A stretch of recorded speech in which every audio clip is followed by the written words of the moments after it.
A revisão contratual, as novas tendências do Código de Defesa do Consumidor e a valorização da magistratura são os principais temas do Brasil Justiça desta semana. Para falar sobre esses assuntos, eu recebo a juíza do Tribunal de Justiça de Minas Gerais e mestre em Direito, Maria Luísa Santana Assunção. Na MB, a magistrada ocupa o cargo de vice-presidente de interiorização. Doutora Maria Luísa, muito obrigada pela sua presença aqui no programa da MB, o Brasil Justiça. Tá, eu que agradeço esse espaço de estar tratando de um assunto que é o nosso dia a dia.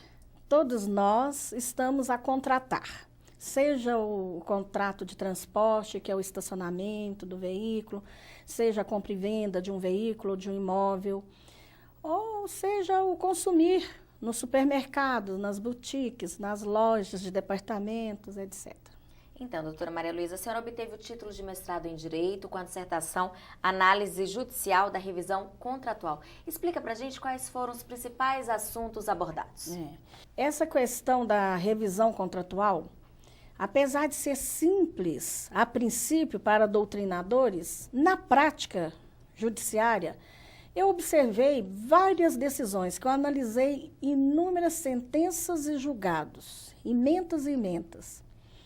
E notei que alguns juízes já adotam toda a política, todos os princípios do Código Consumidor nos contratos em vigor.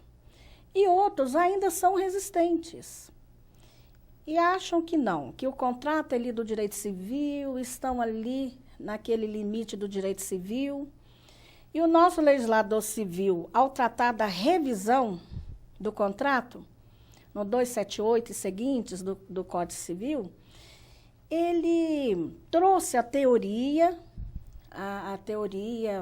da lesão, que já estava absolvida no Código do Consumidor, mas o legislador do novo Código Civil trouxe também outras teorias, dentre elas a da imprevisão, onde fala que precisa de estar modificado o estado para o resultado ser analisado judicialmente e chegar a uma decisão de revisão.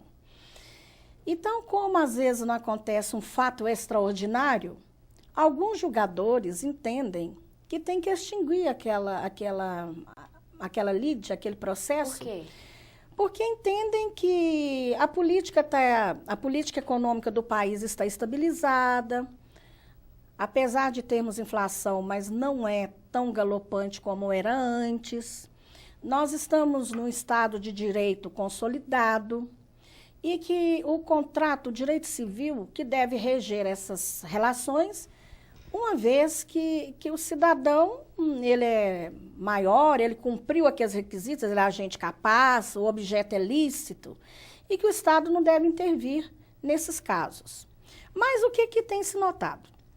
É uma minoria que assim pensam, mas caso o consumidor, o jurisdicionado, vê a sua ação distribuída para uma dessas varas, sente tolhido de exercer um direito que eu, a princípio, acho que é legítimo. Pode-se aplicar as normas do CDC aos contratos assumidos entre as partes?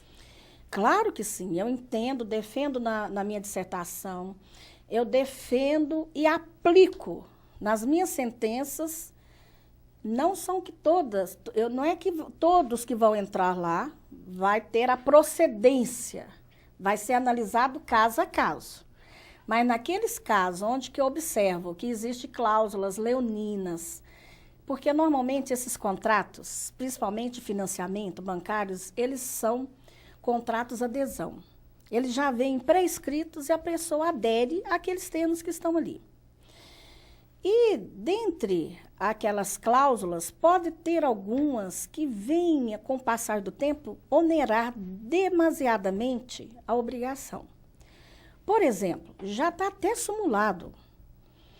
Não pode acumular a taxa de permanência, é a súmula 30 do STJ. Não se acumula a comissão de permanência e a correção monetária. E, normalmente, a gente vê isso nos autos, é o que mais acontece.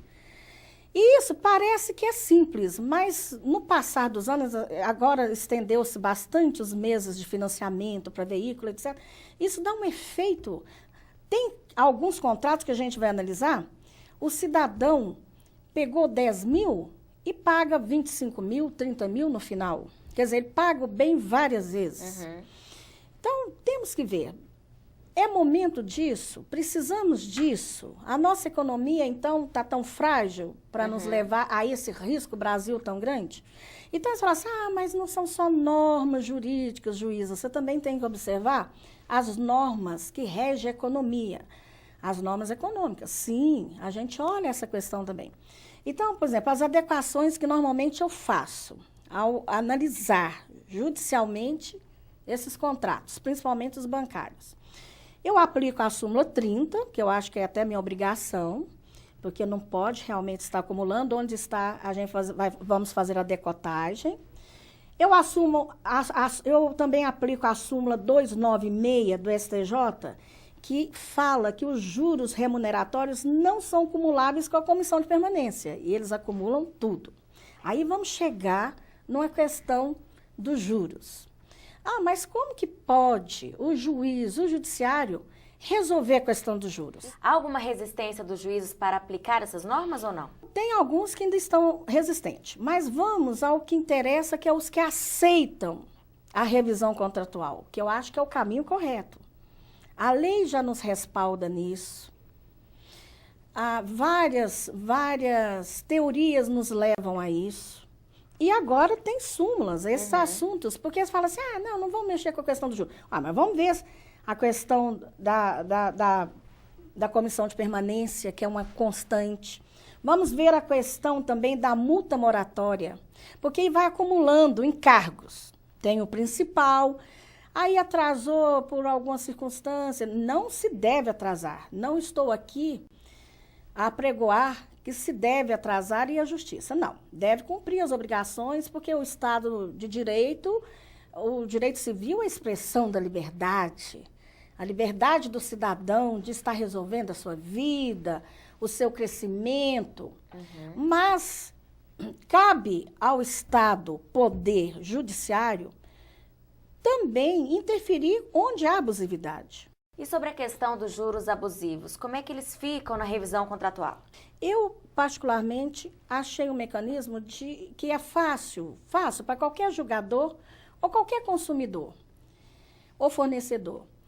É o site do Banco Central, eu faço acesso, a hora que eu estou decidindo, no site, que eu posso estar passando aqui, do Banco Central, e faço uma comparação, olho qual o tipo de contrato que está sendo analisado judicialmente, e faço uma comparação entre os juros cobrados por várias instituições bancárias naquele tempo da assinatura do contrato.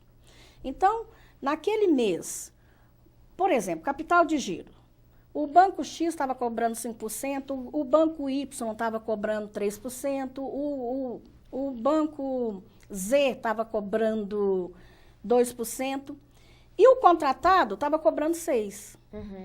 Então, eu vejo lá, tem a média do mercado, que o Banco Central informa, e eu reduzo esses 6% ao mês à média do mercado.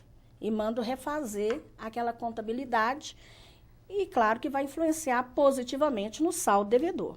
Tem casos que também até polêmicos, se pode estar revisando contratos já extintos. Se sentir que foi lesado, porque aqui aplica-se a teoria da lesão do Código Consumidor. Se sentiu que foi lesado, tem assim uma oportunidade de estar revendo, inclusive, contratos vencidos. Muito obrigada. No próximo bloco, a juíza do Tribunal de Justiça de Minas Gerais e mestre em Direito, Maria Luísa Santana Assunção, vai falar sobre as novas tendências do Código de Defesa do Consumidor. Não saia daí, o intervalo é rapidinho. Ser juíza em Mato Grosso é ter um olhar diferenciado, não apenas para a grandeza do Estado, né, que hoje é o maior produtor de soja, né, grande produtor de algodão, mas também olhar para os pequenos, que é ali as minorias e diferenças que existem, como existem em todo o Brasil.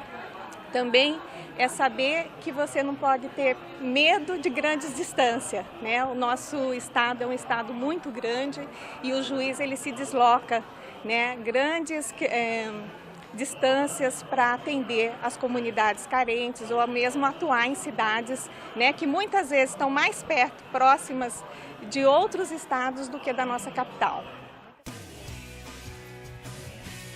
A Escola Nacional da Magistratura, a AMB e a Câmara de Comercialização de Energia Elétrica promovem o segundo curso sobre o setor elétrico para a magistratura nos dias 22 a 24 de maio em Brasília.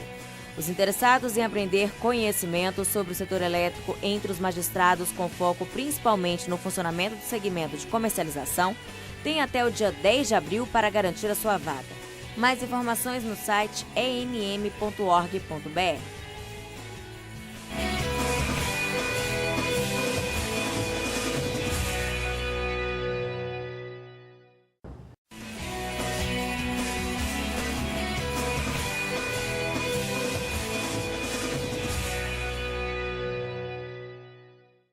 Estamos de volta com o Brasil Justiça. No primeiro bloco, a juíza do Tribunal de Justiça de Minas Gerais e mestre em Direito, Maria Luísa Santana Assunção, falou sobre a revisão contratual. Agora vamos conversar sobre as novas tendências do Código de Defesa do Consumidor. Doutora Maria Luísa, a senhora, como estudiosa do tema e professora de Direito Civil, a senhora tem observado a tendência de modernização, especialmente quanto ao comércio eletrônico? Ah, com certeza. Isso são perguntas que saem em todas as aulas, porque hoje todos nós estamos realmente contratando pela internet. É cômodo, a gente faz de dentro de casa, do escritório, nos intervalos, né? E tem uma preocupação do jurista, de uma comissão de juristas, de vários estudiosos, e dos próprios legisladores de estar aperfeiçoando, porque em 1990 não veio essa previsão. Então já tem um anteprojeto passando no Senado que altera a Lei 8.078, que é o nosso Código de Defesa do Consumidor, para aperfeiçoar as disposições gerais do capítulo 1, que trata ali das disposições da principologia, e dispor sobre o comércio eletrônico. O que, por exemplo? Por exemplo, dentro das novidades, vem aqui, né? Ele está criando um parágrafo único para o artigo 1º. As normas e negócios jurídicos devem ser interpretados e integrados da maneira mais favorável ao consumidor. Então, daí a tendência para o aperfeiçoamento do CDC, sempre de forma mais... Porque entende-se que o consumidor é a parte vulnerável, que assina contrato de adesão, que contrata agora pela internet. Então, ele precisa também, precisa ainda, a favor dele, que o Poder Judiciário, no âmbito do processo, olha a análise aí, a análise judicial, do processo em curso, tem que assegurar o contraditório, tem que estar dando condição de defesa àquele consumidor que alega a lesão. Também vem um outro inciso falando que a interpretação é a integração das normas e negócios jurídicos deverá ser sempre da maneira mais favorável ao consumidor. Então, o consumidor vai ter mais segurança? Eu espero que sim. O que estão querendo os legisladores e também os juristas que compõem esta comissão é estar fazendo que o CDC saia do papel e venha para a prática, para a vivência do cidadão. Uhum. Isso é uma forma da gente estar construindo, né, aperfeiçoando essas relações, estar em crescimento com essa relação consumerista. E claro que depois vem aqui no artigo 45A, tratando-se que dispõe sobre normas gerais de proteção ao consumidor no comércio eletrônico. Aí já vai tratando especificamente dessas contratações via eletrônica, normalmente pela internet. E vão trazendo tudo isso, ó. Inclusive fala de uma coisa importante que a gente eu mesma às vezes fico preocupada, a questão da proteção dos dados e a privacidade dos dados pessoais. Então, agora vai ser uma obrigação. Quem está do outro lado tem que preservar não fazer com que depois aquela contratação eletrônica volte contra o consumidor de forma danosa e até, às vezes, criminosa. Falam também da questão do preço, tem que incluir tudo. Quando fala ali naquele preço, principalmente, eu vejo muito aqueles pacotes nessas compras em grupo, essas compras em grupo, então sempre é o menor preço, etc. E às vezes não tem o cuidado de informar que o preço final vai ter uma parcela da promoção, vai ter aquele preço da promoção, mais a taxa de entrega e às vezes até o seguro embutido. Então, quer dizer, nem poderia, porque é uma venda casada, já é proibido. Mas vem agora o legislador falar que é obrigação lá no site de quem vende pela internet, de estar especificando, detalhando tudo sobre o preço e sobre o produto, é claro. Vamos falar agora sobre a casa própria. Os contratos de financiamento da casa própria também estão amparados pelo Código de Defesa do Consumidor? Estão, e hoje várias linhas, até o governo, né, Minha Casa Minha Vida, estão incentivando a moradia, isso é ótimo. Trabalha o princípio da dignidade da pessoa humana, da família, morar numa casa sua, mas também tem que estar olhando para a questão do financiamento, dos juros que estão ali embutidos, do preço final e da capacidade de pagamento. Então, além de trabalhar a questão da conscientização, tem que o judiciário estar atento. E onde houver abusividade, tem que estar agindo para afastar essas cláusulas abusivas e retomar o equilíbrio contratual. Muito obrigada. No próximo bloco, a juíza do Tribunal de Justiça de Minas Gerais e mestre em Direito, Maria Luísa Santana Assunção, vai falar sobre a valorização da magistratura. Não saia daí, o intervalo é rapidinho. A Escola Nacional da Magistratura, AMB, o Tribunal de Justiça de Alagoas, a Escola Superior da Magistratura de Alagoas e a FGV Direito Rio realizam um programa de capacitação em poder judiciário entre os dias 13 e 17 de maio em Maceió. 45 vagas estão disponíveis até o dia 3 de abril. Mais informações no site enm.org.br.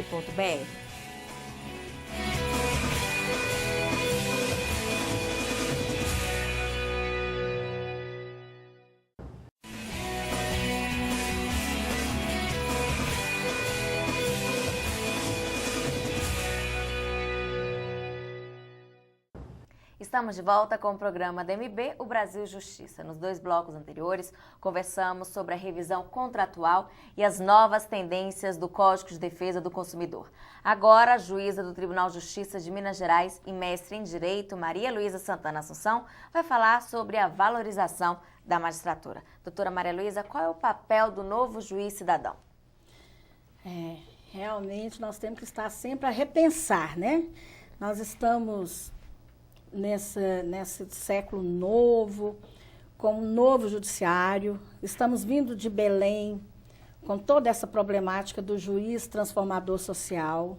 E nós temos que realmente estar antenados com essas tendências que vão fazer que o cidadão confie e acredite cada vez mais na justiça. O Poder Judiciário, ele tem que estar com esse olhar atento ao jurisdicionado. O Poder Judiciário, ele é o estandarte, ele garante os direitos básicos do cidadão. Então, cabe a nós ter também essa sensibilidade de estar olhando para esse novo judiciário. E claro que podemos passar pelas diversidades, tanto regionais como de opinião, e chegarmos à inclusão social. Mas isso não é papel do judiciário. É sim. Hoje não tem nada estanque. Hoje o Estado, a República, a democracia, ela é construída a cada passo. E nós somos poder instituído constitucionalmente. temos sim a obrigação de estarmos conscientes, colaborativos, para fazer um Brasil melhor, um judiciário melhor, um judiciário atento na questão da inclusão social, da não violência contra a mulher, da não violência contra as minorias, da proteção realmente ao menor e adolescente, da reinserção daquele que saiu fora, que contrariou a lei, foi preso, cumpriu sua pena, ele precisa de ser ressocializado. Projetos sociais, eu acredito muito, muito mesmo, principalmente na infância e juventude, nos projetos preventivos. E dentre os projetos preventivos, tem uns que são tão simples, que as varas de infância e juventude, o comissariado, toda essa estrutura nossa judiciária, até foi lançado numa época aí pelo CNJ, as casas de cidadania e justiça, ocupar os espaços públicos, que é do cidadão, que é público. A senhora acha que a sobrecarga de trabalho pode diminuir o interesse pela carreira da magistratura? Isso é uma realidade. Nós não podemos fechar os olhos. O juiz é sobrecarregado imensamente. Mas eu sinto no colega, uns são vocacionados. Aliás, tem que vir vocacionado para a magistratura, que isso aqui é um sacerdócio. Mas, além da vocação, eles querem, mas não conseguem, porque já tem processos e metas a serem cumpridas. Então, precisa também de estar repensando essa sobrecarga do juiz. Ele está adoecendo, ele está deixando de ser, às vezes, produtivo, exatamente pelo excesso de cobrança. Então, tem que cobrar, tem que ser tudo no equilíbrio. A virtude é o meio termo. Tem que dar condição, tem que puxar para a conscientização, mas tem que olhar a questão de orçamento, a questão do reajuste do subsídio, porque nós somos pais, somos mães, tem escola de filho para pagar, nós temos toda uma vida fora do fórum. Então, nós temos que ter tranquilidade de dar o melhor de nós sem essa preocupação financeira. Não que eu fale que juiz tem que ganhar mais do que todo cidadão. Não, o juiz tem que ganhar o que é justo, o que é constitucional. Agora, o que não é justo é deixar vários anos sem o reajuste automático. Coisa simples, que devia ser como almoçar e jantar. Teria que ter um gatilho.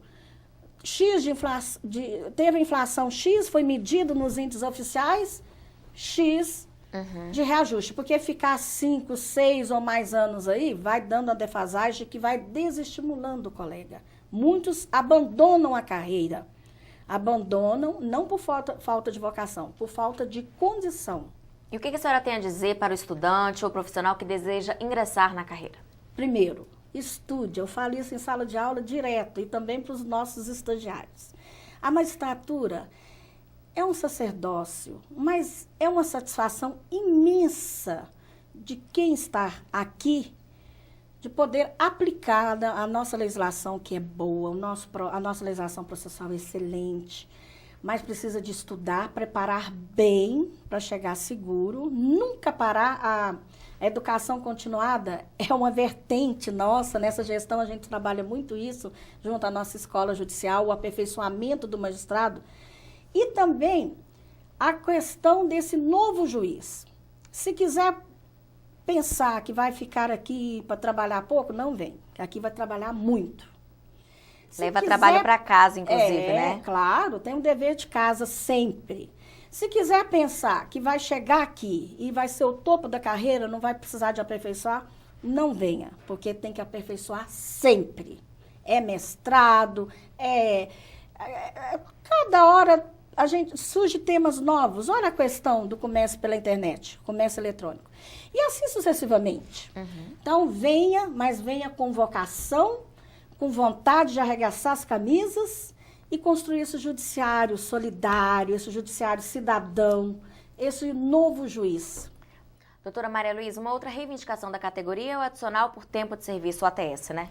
Perfeito. A MB e as associações, Ana Matra, toda trabalhista, nós estamos na luta para que esse projeto venha resgatar o tempo de serviço do magistrado. Não é justo passar uma carreira e tanto, tem uns que fica 40 anos, outros 30, outros 35, e chegar ali sem aquele incentivo de estar galgando um aumento a cada 5 anos. Claro que isso é uma conta menor, pequena, insignificante quase, mas é incentivadora para que o magistrado não desista no meio do caminho e faça carreira na magistratura, que a gente não perca mais talentos para outras carreiras. Muito obrigada. Chegou a hora da gente conhecer no quadro Vida de Juiz um pouco da trajetória dos magistrados. Meu nome é Sérgia Miranda, sou desembargadora do Tribunal de Justiça do Estado do Ceará, atualmente presidindo a 6ª Câmara Civil. Escolhi a magistratura por entender que é a minha vocação e também por saber que é a melhor forma de servir a comunidade. Como dica aos jovens que pretendem entrar na magistratura, eu indico, primeiro, estudar, segundo, estudar e terceiro, ter a vontade de servir. Agradeço a juíza Maria Luísa pela entrevista. Renata, foi um prazer estar aqui nesse espaço, nessa conquista do magistrado de poder estar colocando as suas ideias, as suas pesquisas, as suas esperanças. E como eu tenho um pé na poesia, eu gosto muito, eu peço vênia, né? Peço desculpa, mas queria fechar aqui com um texto que eu sempre tenho trazido, que é o Sonho Domado, do Tiago de Mello. Eu sei que é preciso sonhar. Campo sem orvalho seca, à frente de quem não sonha. Quem não sonha o azul do voo, perde seu poder de pássaro. A realidade da relva cresce em sonho no sereno para não ser relva apenas, mas a relva que se sonha. Não vinga o sonho da folha se não crescer incrustado no sonho de se fazer árvore.